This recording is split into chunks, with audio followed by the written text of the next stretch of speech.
What's up, you guys? It's been a little while since we posted a YouTube video. We've been super busy traveling around the western half of the US. We went up to Michigan, we went through South Dakota, then we went to Colorado for 2 weeks, then Utah. We're currently in the middle of Idaho. Where? Yeah. What forest? Sawtooth National Forest. Sawtooth National Forest. We're gonna go fly fishing for salmon tomorrow. Super stoked about that.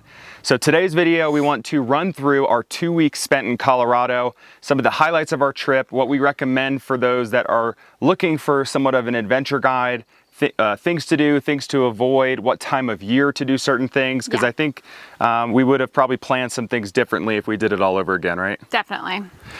So we first started in the Rocky Mountain National Park, and recently, or last year, there was a huge forest fire, which actually took out about 30,000 acres, I believe.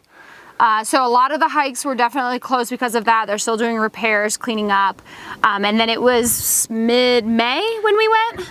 Yeah, it was mid-May, and there was still a lot of snow up top. Yeah, there was a lot of snow, so a lot of other hikes that we had our eyes set on were also closed. So if we had to do it all over again, we would probably pick a better time, definitely closer to the middle of the summer, probably mid-July-ish. That way there's no restrictions on what kind of hikes and scenery you wanted to see. Yeah, and I think we should have done a little more research. We knew there was wildfires there in the fall. Yeah. Maybe we just didn't pay attention enough to the news, but we didn't realize how bad they were. Right. It really burned a lot of the western part of the park. So there's, two entrances of the park. We only did the west side. Yeah. We didn't even bother going to the east side just because of the snow and so many trails were closed down. Well, we didn't go because the road to connect it within the park was closed due to snow. So typically it would have only taken about 45 minutes to get to the other side from entrance to entrance. But because that road was closed, it was going to be like a 3.5-hour drive just to go around the park, almost all the way back down to Denver first. So we opted out and just found some local hikes that we could do. Yeah, and luckily we did stop by the visitor center, and we didn't get to do Mount Ida. That was like the main hike we wanted to do, which is a pretty well-known one. It's supposed to be beautiful, so we'll be back for that. But the visitor center, one of the park rangers did point us to a hike that was technically not inside the park. It's basically like right before the visitor center. There's a long road that gets you to the trailhead. Well, the trailhead's outside of the park, but I think you do hike into the park. But I definitely recommend going to any visitor center if you don't know which hikes to do. Yeah. They know every single hike, how strenuous they are, what the conditions are, how busy it is, and can make the best recommendations based on what you're looking for. And this was good. We actually got up probably 4 or 5 miles, and then the last half a mile was covered in snow, and it kept getting deeper and deeper. So we were trying to get to a lake that was at the top of the mountain, supposed to be really pretty. Didn't quite make it there. I think we were probably a 1/4 mile away, but we kept I'll show you guys some photos here, video. We just kept falling every other step. We didn't know if we were going to fall 4 feet into snow or if there was going to be solid ground or even water underneath us. So it was a little bit sketchy. So we opted to turn around at that point, and it was starting to get dark. So we didn't want to get stuck on the mountain at nighttime. So we made our way back. That was about 9 or 10 miles total. Yeah. Also, the Rockies, that national park is great for wildlife viewing. There was elk and moose everywhere. I don't think we've ever seen a moose, and we saw probably like 45 moose in 2 days.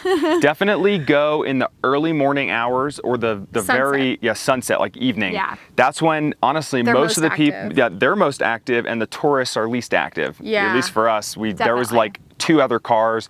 We had moose walk right by our window. There was a bunch in the field. It was so cool to see. And then obviously a bunch of elk laying out in the field too. So we spent like 2 hours just kind of perusing around, stopping from time to time and checking out the wildlife. That was awesome. Yeah, definitely. And then that night we actually camped just outside of Granby Lake. There's some public land there that's free camping. It's dispersed camping. And when we pulled up, we found an awesome campsite.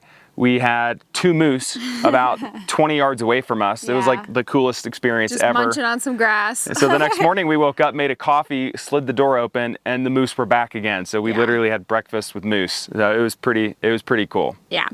So after that, we headed down to Denver for a few days. Your brother lives there, his girlfriend. So we hung out with them. Did some laundry, relaxed, had some civilization, which was a nice change of pace for us, being in like a larger city and checking it out. Yeah, and Denver's starting to open up quite a bit at this point in time in May. So we went out one night, which is one of the only nights we've really been out in a city since we've been on our trip, but it was a lot of fun. We went to a place called One Up. It's a cool barcade, super fun. Highly recommend it if you're in Denver. They have 2 locations there. but we had a big time. And then the second night, we actually went camping with my brother and his girlfriend. He has a rooftop tent on his 4Runner, super awesome setup. And we off-roaded our camper van unintentionally way up into, was it the Arapahoe National Forest? National Forest. So we kind of went back up north towards the national park. It's not too far away from Granby Lake where we camped the night before. Or 2 nights before. But it was beautiful views. You could see mountainous scenery, totally dispersed, no one nearby, a lot of privacy. But yeah, we almost got stuck on that road. So the way down, actually, it's a loop, and the way we came up was okay. And so we're like, oh, it looks shorter, we'll go down the other way to check it out. My brother called me, he was probably, I don't know, a couple minutes ahead, and he said, you might want to turn around. And I said, well, there's no way to turn around. It's like basically brush rubbing against the side of the camper van. And we should not have been on that road. I thought we were going to get stuck for sure. He said he turned around at one point, and one of our front wheels was 3 feet off the ground. I mean, it was just really like a lot of divots and rocks and trees scraping the van. We somehow made it down by some miracle. Total relief. The dogs were freaking out, like stuff was flying around in the van. My God. Total disaster, but we made it. We made it. And that was actually an awesome place to camp. I would go back in a heartbeat. So that was the Arapahoe National Forest. Also the Campin app, if you guys want to do dispersed camping in Colorado, it's only Colorado based, but the Campin, CAMPIN app is awesome. It has really good locations all over the state. So and then after Denver, we drove south and we wanted to do the sand dunes, the Great Sand Dunes National Park in Colorado, which it should not be there. I'm so confused. I know we read all about it and how it supposedly happened, hundreds or millions of years ago, whatever. But it was really cool to see. We had an awesome campsite. By the way, there's nothing down there. Nothing. Literally, it's wide open. And then there's a couple mountains and some trails. A lot of farmland. The campsite was great. Like, it was beautiful at night and in the morning. It was really hot during the day. Really windy. Really windy. But the sand dunes themselves, I highly recommend renting a sled or a sandboard. Don't try to bring your own. It probably won't work. You need to get a specific board that they have that has wax. Right? The wax basically. What was it? How much did it cost? I don't even know, like $30 I think for both of us. For the day. So super for the cheap. day. And honestly, you don't need it more than a day. Like, you get exhausted because you have to climb up the sand dunes. So think about walking at the beach, but like times 10. Uphill. Uphill. And it doesn't look big when you're driving up. It also looks like you're really close, but it takes like 30 minutes to get there from where we were. And I think it's 30 square miles. There's the entire, like, all of it is sandy for 30 square miles, which like doesn't seem like a lot, but like it's huge. Wear sunscreen, bring a lot of water. We had a blast though. Like, it was super fun. You can bring your dogs. There's a creek at the entrance that kids play in, but you can bring your dogs pretty much everywhere on there, which was awesome. The sand does get hot, so just be cognizant on the time of year that you go. Anyway, so after the dunes, we went over to Durango, which is west, kind of southwest Colorado. Pretty cool little town, right? And then it's almost on the New Mexico border, so it's like very, very southern Colorado. And it was fun. I mean, there's some local hikes. So we did one hike that was probably like 8 miles round trip.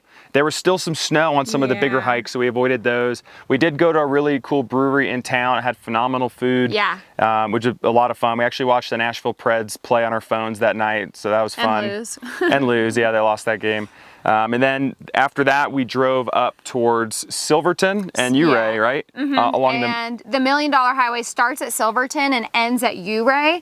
And it's called the $1 Million Highway, I think, because of the views, right? I think it's the views and the aspen trees. So the aspen trees there were just starting to bloom. They turn really bright green, small leaf. They kind of flicker in the wind. It's really pretty. And then it looks like a birch tree. It does, in the fall, they turn like a yellow gold color, and it literally looks like the mountain's like on fire. So we would definitely recommend checking that out in the summer. Probably the fall would be the best time to go to see that. And I think that was where all of the copper mines and like all of the mining area that like I posted on Instagram about it, but it was basically they mined all these different minerals to help fund the World War. I think it was during, or something World like War that. I or World War II.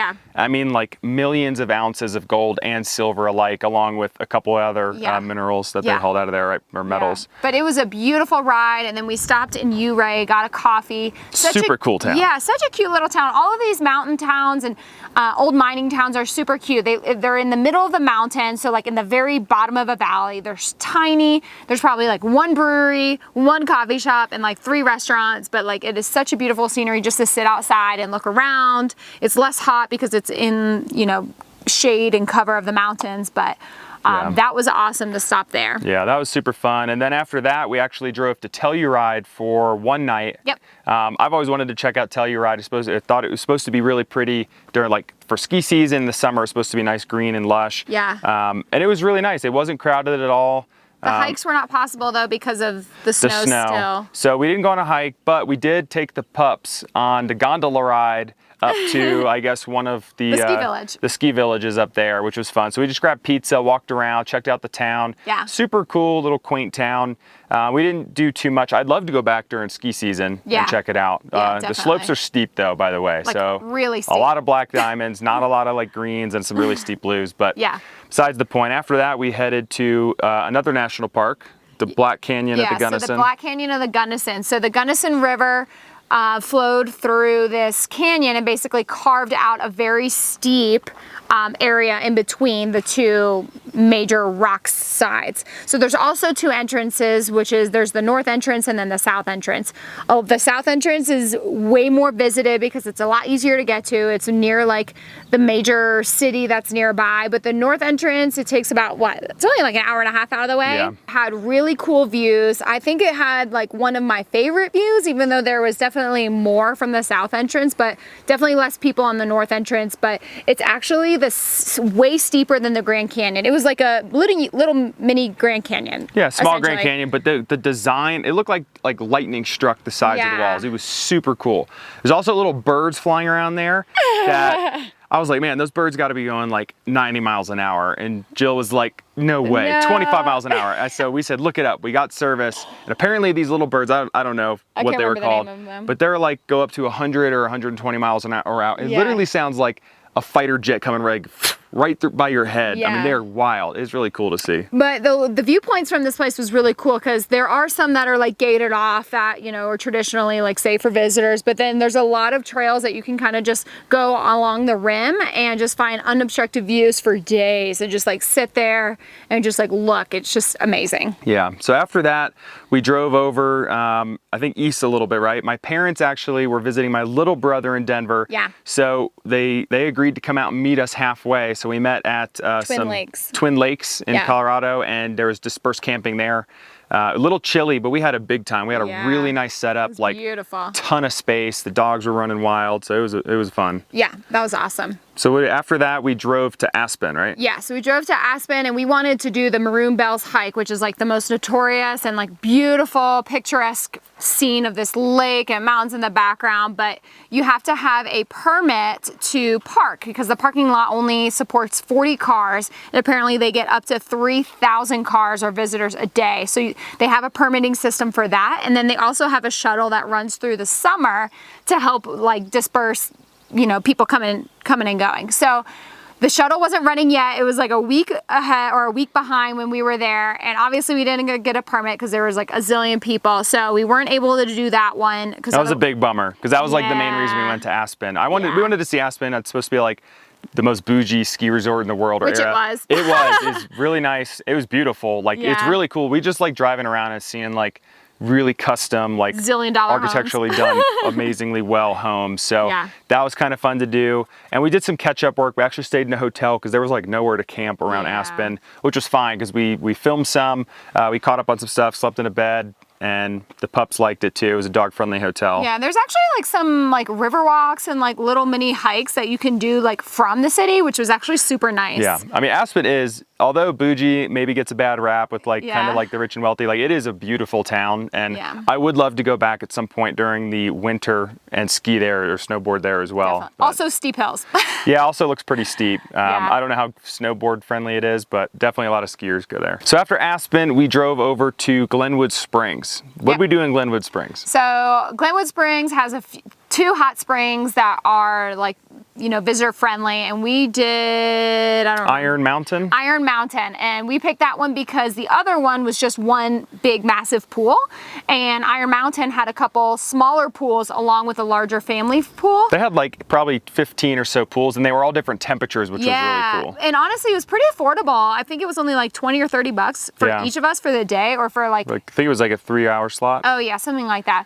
And it was actually really nice. I mean, yeah, there was like a road and a train track, but like there was mountains in the background. You can have drinks. Overlooking a river too, which was really nice. Yeah. And it was honestly nice to just like relax and just take some time for ourselves. Yeah. And for 2 nights, we actually stayed at a Harvest Host. So if you guys aren't familiar with Harvest Host, it's basically a way for like farmers, breweries, wineries, anything really to connect with travelers. And it helps them honestly create business, and they're in perfect locations where honestly for full-time travelers or campers, you need them to be. Totally. So you go for free. So basically you stay for free, but there's like a known obligation that you buy some goods, whether it's their wine, their produce, and you just kind of like learn about what they do, which honestly is great because most likely we're going to be drinking wine, we're going to be buying food eventually. So we like to support local people as well as have a safe, nice place to stay that's not a KOA or a hotel or anything like that. It was fun, and it's fun to meet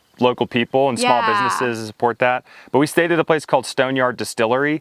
And honestly, I thought this was wild. They basically make liquor, like a moonshine, and then all sorts of other different flavors and what though? And things like that. It's from beet sugar. Yeah. So out of all things, beet sugar. And the coolest thing about this, I'm getting bit by something down here. Golly. I love being outside. So it made out of beet sugar, but they could make so many different types of drinks with this. It was so versatile. But they use it from like multiple different infusions. So they will infuse this liquor, like the base liquor that they have, with like garlic and different spices. Literally and everything. Jalapenos, all kinds of stuff that basically it's like a flavored liquor. I had a beet sugar margarita, or not margarita and a Bloody Mary. Like they had all sorts of cool stuff. Yeah, and I had like a sex on the beach and it was beautiful. Yeah. And then the next day we went to a highly recommended hike. Did we need a permit for this? Yes, Hanging Lake hike, and it was... Is this a state park? I don't think so. I think it's just right off the road. Yeah. But it was like a 3-mile hike, and basically all the way up is very steep, very rocky and dusty and full of pine needles. And it was probably like 1.5 miles up. You get to the Hanging Lake. It's beautiful. But then I feel like a lot of people just stop there. Yeah, don't just stop there, because like another 50 yards up, you can see where the water actually spews from, which is like literally out of the mountain. Yeah. It is so cool. The water, like I went under it and it was like splashing everywhere. We got some awesome photos. It was super pretty. That was one of the best hikes we've been on. It was short, quick. It was challenging. It was straight uphill. We actually saw 2 people that twisted their ankle, unfortunately, and had to get carried down the mountain. Yeah. And we actually, she called. I had to call like EMS to come get them because there's no way for them to get down the mountain. Yeah, and they said another one? Because they said we haven't had one of these in months, and they had 2 in the same day. Yeah. So anyway, just be careful, but it was definitely well worth it and really fun. Yeah, then our last day in Colorado, we were driving a little bit further west. Grand Junction, and then we also, so what do we do at Grand Junction? The monument, right? So Colorado we did Monument? the Colorado National Monument, which honestly we didn't have on our plans to begin with. I think we just added it in there because we had to go through Grand Junction to get to Utah anyway. So we were looking for things to do. The city of Palisade is also there. It's a little bit east of Grand Junction, and it is known for its like ground fertility. I can't remember. In like one spot, it's like super fertile soil. What did that guy say? And actually has like a decent amount of water. I don't know. I don't remember why. I think it's because of the river and like it's protected by the mountains or some valley. Anyway, so there's a lot of like grape vineyards and wineries and like fruit farms of like peaches and like all kinds of stuff just because of that land. So we stayed at a winery there, which was great. Obviously, it was hot. It was so hot. It was hot. It was like 105 degrees. Yeah. So I think that was really it in Colorado, right? So just in recap, like Colorado was awesome. We'll definitely be back. We would love to go do the entire Rocky Mountain National Park. Yeah. But don't just stop there. Like the sand dunes was cool. It's like Colorado is so diverse. A lot of people don't know about all the stuff that's there. Like the Black Canyon of the Gunnison was one of the highlights as well. Super fun. And honestly, the coolest part about Colorado is that the drive to all of these different places, north, south, east, west, is also beautiful. Like you're not just on a highway and you can't see anything until you get there. No, like you have rivers that you're driving by and mountains and all kinds of different sceneries that you're like passing by, that's also beautiful. But that's the only downside though, is it takes forever to get between town to town because you usually have to curve in and out of mountains or go around mountain ranges. But one of the big benefits though, if you guys are into it, is there is unlimited dispersed camping, similar to that of Utah. Like we haven't paid for a campsite in like a month and a half between Colorado and Utah. So it's been great, super easy, and views like this, just like every day's different. Yeah, you get a lot of privacy, you can see more, as long as you have like a decent vehicle, you're not driving like a station wagon or anything, then you can pretty much get anywhere and have some privacy and good views. Yeah, so that's really it on Colorado. Honestly, highly recommend. Do your research though, because there's a lot of hikes and a lot of places that you need permits for. So if you definitely do your research and see the things that you want to do, make sure you get those permits ahead of time because they definitely sell out. Yeah, and if you want to do some of the bigger hikes, probably recommend going in late summer or like the first month of fall. Yeah. The weather will benefit you guys. Way better. But that's really it. Highly recommend Colorado. Stay tuned. The next video we're going to cover Utah, which was a world of adventures. Oh my gosh. So super stoked about that. See you guys then. See ya.